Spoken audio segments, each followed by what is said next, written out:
እናንተ hiriyaan shamaraa jechuun ada viidiyoo kanarra waan hubadhame viidiyoo kana dhageeffadha.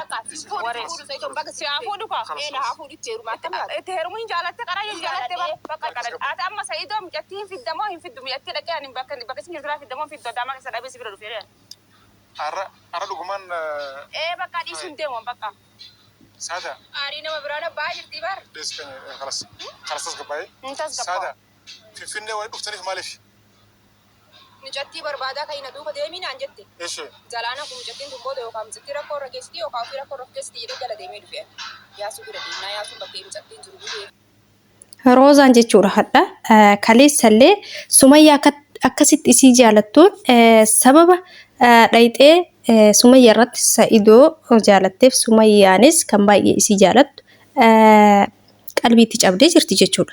Har'allee jechuudha saada akka gizee roozaan badde aarsaa meeqa kafaltee biyyan beeyni deemtee kophaa isii jechuudha akka dhiiraatitti isii barbaacha wanti meeqa isii mudatee asiin geette jechuudha jajjabeessitee hayzuush anis si cinaan jira obboleettii keetii hin yaadini hin gaddini fuula miidiyaatis hin saalfatini deebi'iitii hojjedhu viidiyoo keetitti akka duraaniititti konfidensiin kee sin cabini jetteeni jajjabeessitee as baaste jechuudha.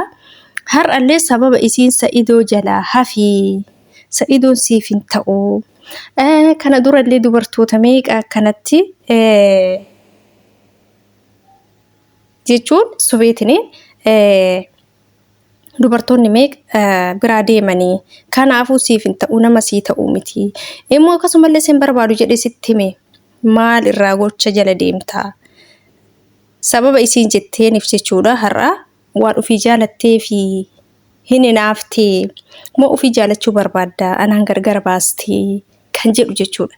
Yeroo baay'ee jechuudha dubartiin jechuudha dubartiin yeroo baay'ee nuti dubartii jechuudha bakka hinaaffaa kanatti waan kaleessa aarsaa kaleessa walii kafallillee hin daganna jechuudha bakka kanatti amma roozaan waanuma xiqqoo kanaaf saadaa jechuudha aarsaa isin kaleessa isii kafalte san dagataa jirti jechuudha isin eegale kanaaf hin jaalatteere deemi ka jetteen kun akkuma argitan kabalaaste jechuudha harkumoo maaltu isii kabalaasan jedhee barsaadaa jechuu kun beeytan nama gaariidha roozaanis nama gaarii amma roozaan garuu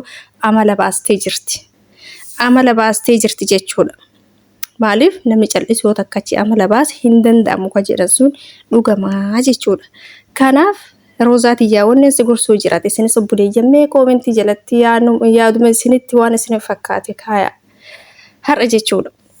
Sababa isin jalaaf namni kun siin ta'u jetteeni gorsiteef isii dhoofte jechuudha harkatti ol kaaste jechuudha.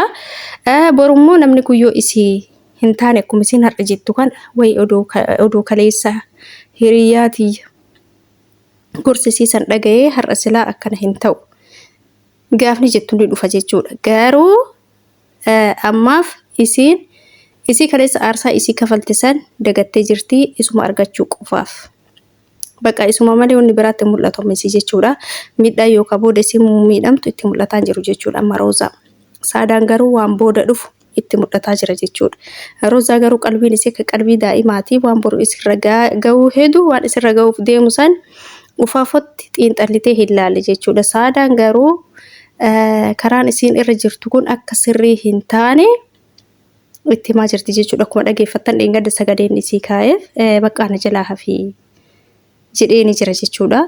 Yeroo si barbaadutti situ na didee har'ammoo yeroo an yaada kee jijjiireetiniin gara jireenya biraa deemitti dhuftee jireenya kiyya balleessuuf har'a sin barbaadanaa jetta. Kanaaf animmoo sin barbaadu har'ammoo taraan kiyyaa jedheeni jira jechuudha inni.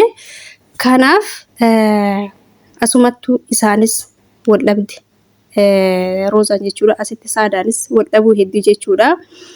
Akkuma argitanuu afaan badaatti deebistee ofii jaalattee ofiitti heerumuu heddaa adaa hin jaalattee jetteeni amma isin akka waan isin hinaafaaf goote yookaan akka waan saadaan isii sa'idoo barbaaddeetitti fudhatte jechuudha roozaan. Garuu saadaan immoo waan boru isirra ga'u kana itti mul'ataa jira jechuudha. Maallaqa inni isirra galches deebisii fi isallee jalaa hafi waa'ima isaatu iyyuu dhiisii bakka Inni nagayaan eegate diddee ishii jedhee si dhiise yeroo san boontee ammoo deebitee salphattee ofii keetii kan kadhattu sirrii miti jedhaani jirti. Isiin immoo haay ofii keetii jaalatte kan jedhu jechuudha. Yeroo baay'ee jechuudha. Hiriyyaan teessa yoo isin gorsite waan gaarii yoo dhagaya dhugaa waan gaarii yoo isin gorsite dhagaya nama gaarii yoo taate waan gaarii isin gorsite dhagaya. Kanaaf jechuudha ani garuu adeemsi Roozaa kun natti hin tolle maaliif burus miidhamuun isiin akkuma namoota kaawwanii kuma argitan Ayyuunis Beezaanis amma Roozaanis maal jetti isiyyuu mana miliyoona 8 bitee birri miliyoona 2 tan birqii gootanii deebisinaan jedha jirtanii jedhaan jirti kunoo saadaa fa'aan akkasuma jechuudha isiin namoonni isin ilaalaa jirtu Roozaan qabeenya harkaa qabu kana inni boruu dubartii biraatiif qooda kan jedhu dhoon isin mul'ataa jiru kadhadheetumaanu isumatti dabalamaa jedhaa jirti. Saadaan immoo ittis dabalamtuu ka qabeenya kana akka hin argannedha kan isin mul'ataa jiru. Booda hin gaabbitaa taa'i lakkii dhiisi baqqaa jala hafii haqasaas deebisii fi haqasaarraallee maal gootaa jedhaani jirti. Bultii namaa hin diigini bultii namaa keessa seente jechaani jirti. Isii garuu kun itti mul'ataa jiru warri isii gorsu hunduu akka waan isii hinaafaniititti itti fakkaataa jira jechuudha. Ani garuu saadaan garaana nyaattee maaliifi argitanii jirtan haga mooyyalee dirasii deemtee isii barbaacha jechuudha. Aarsaa meeqa kafalteetiniin waa meeqa taatee jajjabeessitee gorsitee isiidha jechuudha. Har'a garuu yoo isin akkasitti dhooftana natti dhagame dhugaa natti dhagame jechuudha.